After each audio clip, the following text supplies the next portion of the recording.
Distinguished Toastmaster Debra Sanford has been in Toastmasters for over 15 years. During this time, she has been a member of 6 different Toastmaster clubs in 2 different districts, District 25 and District 50. She served in several district leadership positions, from Division Governor, Town North in District 50, to District Conference Chair in District 25 for the Fall 2012 Conference. She's also served as Quality Contest Chair and TLI Training Chair as well. She is currently serving as President of Top Flight Toastmasters out at DFW Airport, and is an active member of Grace Toastmasters, a co-sponsor of the workshop. So Deb gets up early on Thursday mornings for sure. We asked Deb to be our first speaker in order to get this workshop off to a rousing start. Please help me welcome my friend and colleague, Distinguished Toastmaster Deb Sanford.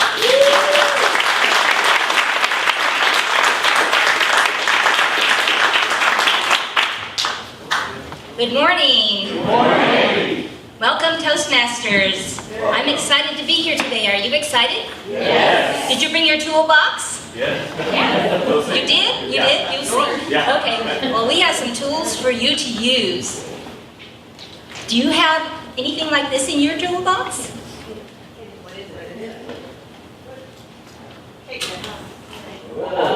This is a tape measure. Now, to measure is one of the basic tools of math. For Toastmasters, the basic tools of good public speaking is the evaluation. In the evaluation, you use all the tools to create an effective speech. So today we're going to look at some of the tools that you can put in your own little toolbox. And by the end of the day, you will have some tools to use. Now, I created a little handout for you, a little card handout, and I hope you will enjoy using that. Let's get started. So what is an evaluation? What is the purpose of an evaluation? This is where you tell me. You can read it. That's right. This is out of the Speech Crafter Manual to help people become a more effective speaker. And then out of the Competent Communicator Manual, it has a more elaborate definition to help people develop speaking and leadership skills by actively listening, by offering useful advice, and motivate them to work hard and improve. Now we're going to work on all of these today. And then finally, in Art of Effective Evaluations, to help people become better speakers and better leaders too. So what do speech evaluators do? Know the speaker's objectives. Now we all have manuals. If you're evaluating in the speech in a club, you have the basic Competent Communicator Manual. MJ, would you hold that up, please? The basic Competent Communicator Manual, the 10 speeches all have a speech written form at the end of each speech.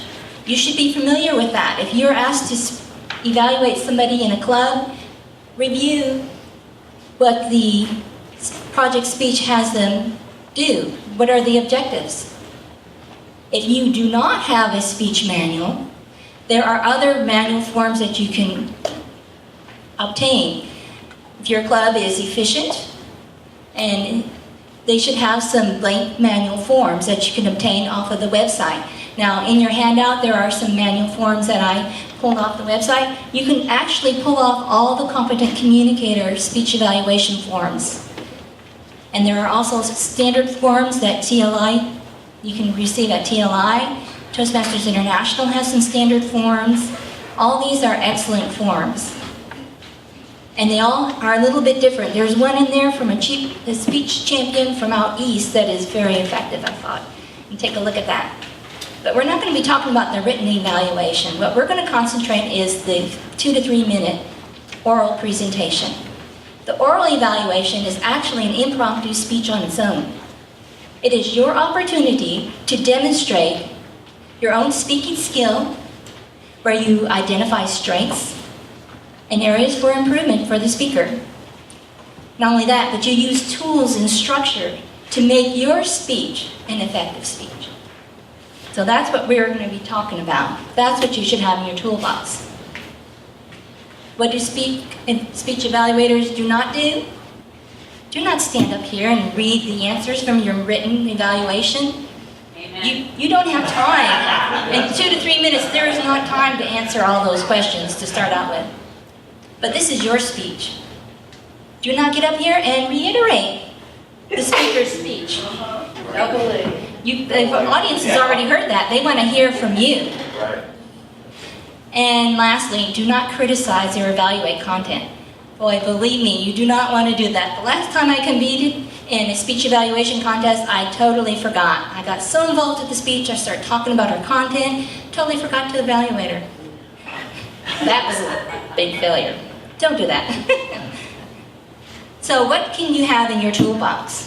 I got my little toolbox here. There's a lot of tools that I use that I have gleaned over the years in my many TLIs and my many club evaluations, teaching the Evaluate to Motivate forum. There's the 321S. How many of you use that? Have you heard of that, the 321S? Okay, so that's the most popular. That's the basic form. How about codes? Content, organization, delivery, effect, summary. Has anybody used that one before? No? Okay, so you get to learn something new. The gift. The gift is actually an acronym. It's the same as the 321S. The PI, or the T, or how about the GROW? Has anybody heard of the GROW before? That's because that's one I made up. So let's look at these tools. Okay, you have a card, and I designed these cards to be actually used in a contest or in a speech evaluation to fill out as a form. The 3-2-1 approach is the standard approach, and actually is the basis for all evaluations. Every evaluation should have a 3-2-1-S. You identify 3 strengths, 2 ways to improve, what is their strongest strength, summarize, and close with challenge and praise. This is the basic one. It's the one that's most often taught. And again, it should be the basis for all evaluations. If you don't have these items in your evaluation, then you have not done a proper evaluation. The GIFT approach is actually the same as the 3-2-1-S. It's an acronym. It stands for great. Find something, 3 items that were really great about this person's speech. 2 areas for improvement. What is your favorite item about that speech? And T, thank them for sharing their message. And always S, summarize with close and praise and a challenge. Now why would you want to close with praise and a challenge? To encourage them, that's right. You always want to leave that warm fuzzy inside of them. And on a positive note. On a positive note, that's right.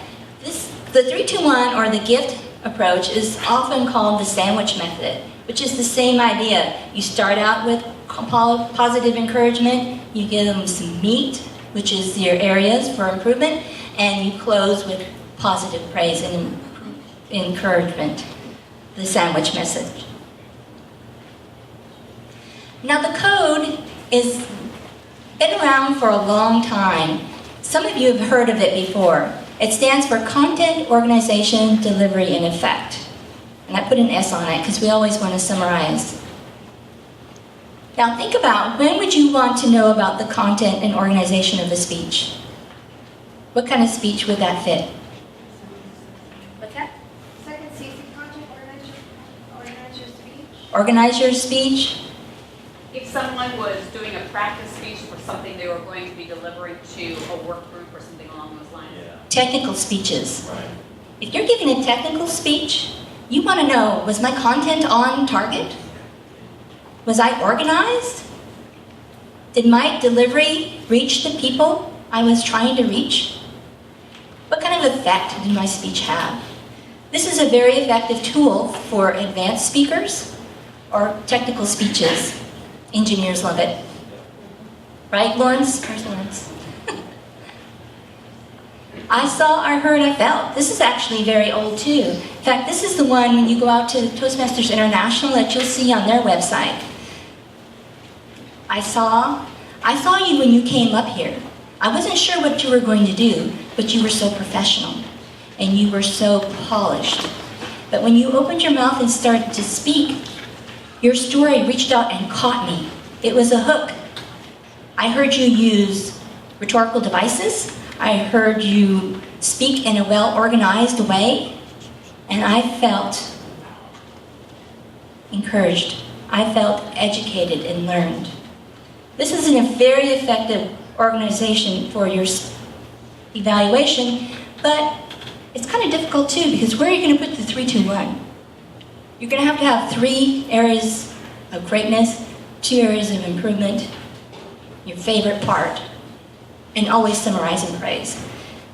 Where do you think you would like to use this speech, this evaluation form? Demonstration speech? That's more. Icebreaker. An icebreaker, very effective for an icebreaker. What other kind of speeches? Inspirational speeches. I saw you come up here. You inspired me. I felt inspired. Your stories touched my heart. If you're giving a motivational speech, a humorous speech, these are the things you want to hear. Did I touch you? Did you hear my stories? Did it click? Very effective. Now this is one of my favorite ones. I call it the tea or the pie. I actually learned this at work in a leadership workshop. And it's a great way if you're leading a group evaluation. And I like to use it when I start out every evaluation. I just sit down with a piece of paper and I write a big T. Put all the pluses on one side, put all the negatives on the other side. I put little deltas underneath, and I put my suggestions for improvement, and summarize on the bottom. And the thing I like about this is it's a good way to organize your thoughts. So you're concentrating on listening and not on answering the questions on the evaluation form. I do that afterwards. And you can quickly look over the T, star your 3 great items, and you already got your deltas for your change suggestions for improvements. So you can take that, evaluate, and figure out, what kind of speech is this? What kind of form am I going to use when I speak about this? I love the T. Okay, the GROW method. Have you ever heard of the acronym GROW before? You have. Where have you heard it, Jamie?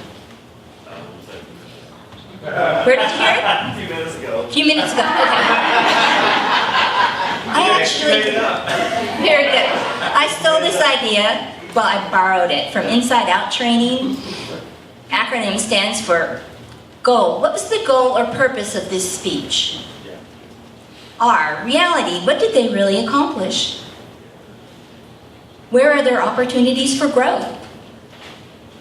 And wrap up. Summarize with closing praise.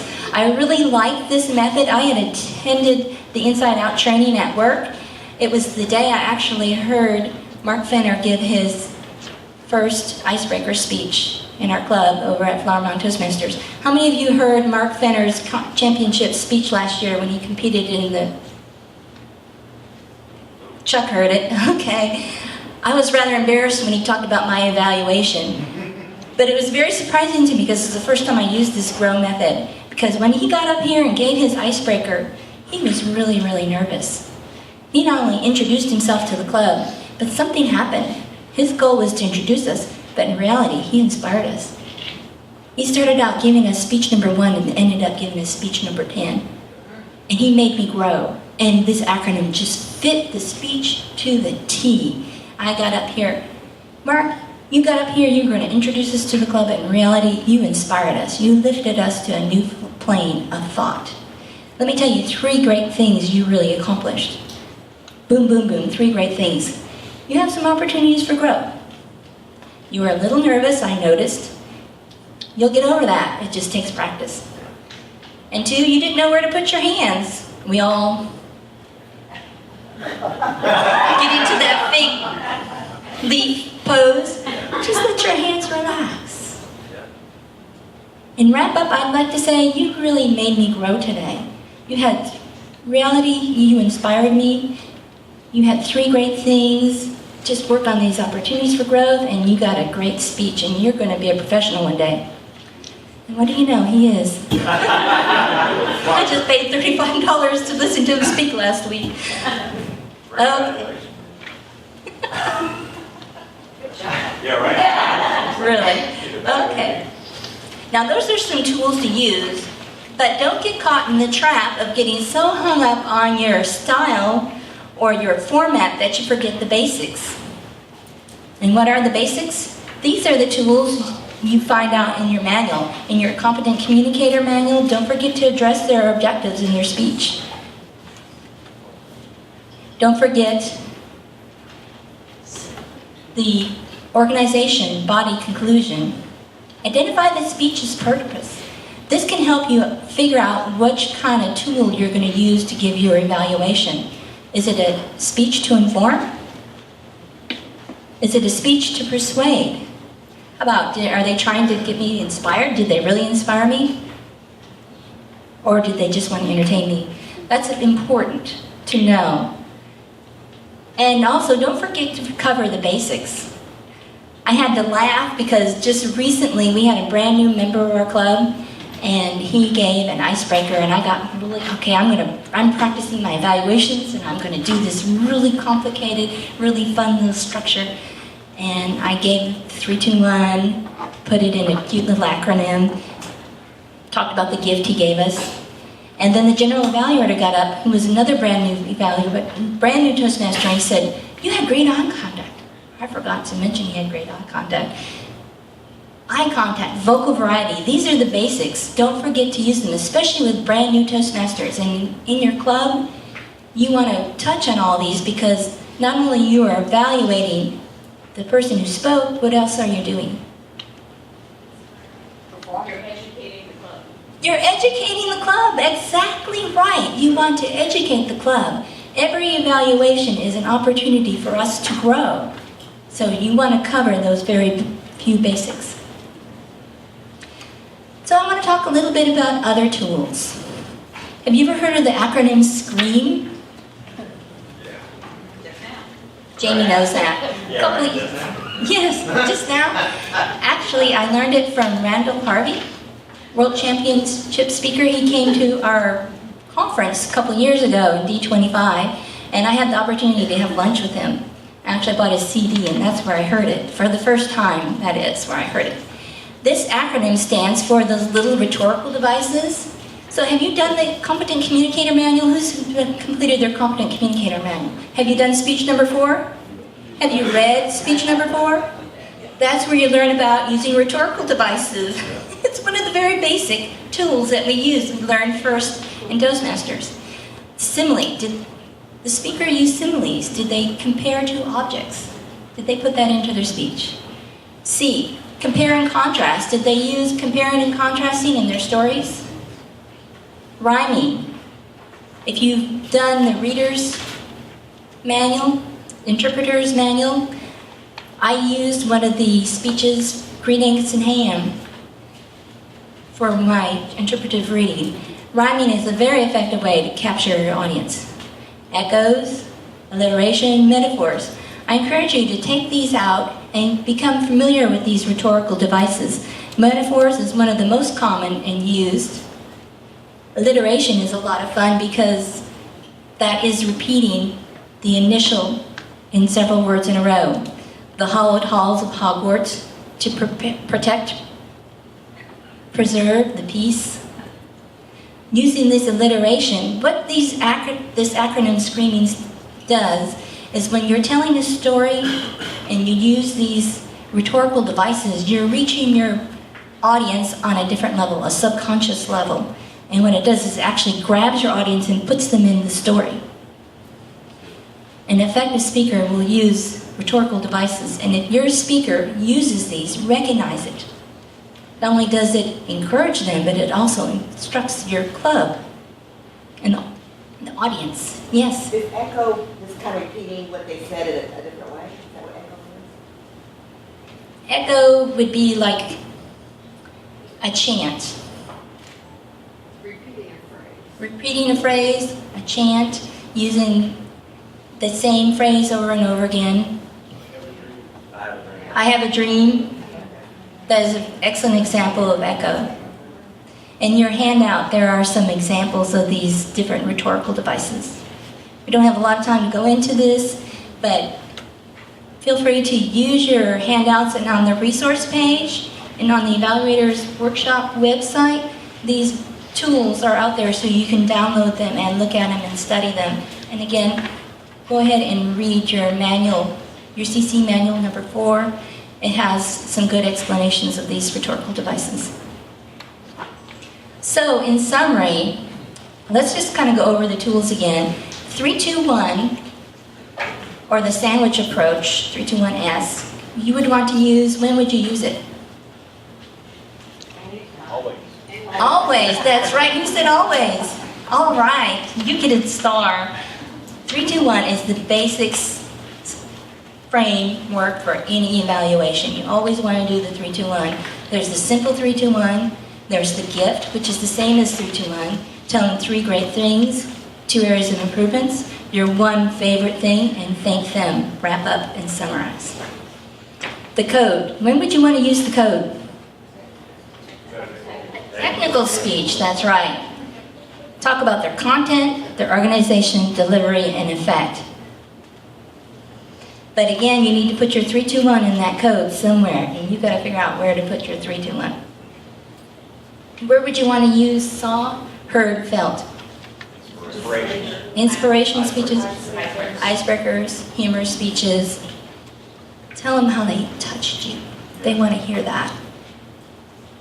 So what about the pie or the T approach? Work group. This is a good summary for a work group, and I like to use it to organize my thoughts. I don't want to speak to it, but again, the pie, praise, instruct, encourage is in all the types of structure. And then the grow. When would you want to use the grow? Motivational speeches. You know when I use the grow? I use it when the speaker really surprises me. When I hear a speech that just knocks my socks off, I'll talk to them and I'll tell them, your speech touched me in a way that made me grow. Let me show you. You started out with a goal to give me a technical speech. You're going to teach me all about this new thing I've never heard of before. In reality, you motivated me. You changed my life. And let me show you some things that I saw that you did great. You do have some opportunities for improvement. Watch these 2 items, but in wrap up, man, you nailed it. You inspired me. You made me grow. Thank you. So, now you have the basic tools. I suggest that you prepare your own little toolbox ahead of time. You can gather the forms you want to use. If you want to use some basic forms, they're all out there for you. But I suggest you get a small little notebook or note cards when you get up and speak. You don't have to put them in a little box like this. I only did this just to encourage you, to show off.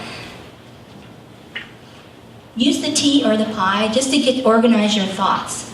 And then the tool or methodology you're going to use to present your speech, your impromptu speech. And then using your tool as an outline. So one thing you noticed about all these tools that I've provided for you? They're summarized. They're all acronyms. What are you going to do if you forget your toolbox?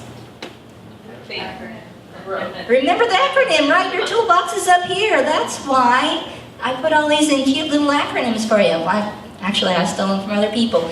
But hey, they're great ideas to use because I don't know about you, but sometimes when I stand up, my brain falls out. Did that ever happen to you? Oh my goodness. You ever stand up to give a speech and you just forget totally? That has happened to me. So I have all these little cute little ideas and things I use to get me organized. So don't forget your toolbox. Use your tools as an outline. Just get out there, act enthusiastic, and have fun with it. You know, when you get up and evaluate in your club, I suggest that you practice and pretend this is an evaluations contest and do your very, very best. But when you get out there in the evaluations contest, you forget that you're in an evaluations contest and pretend you're in your club. Just get out there and have fun. Good luck.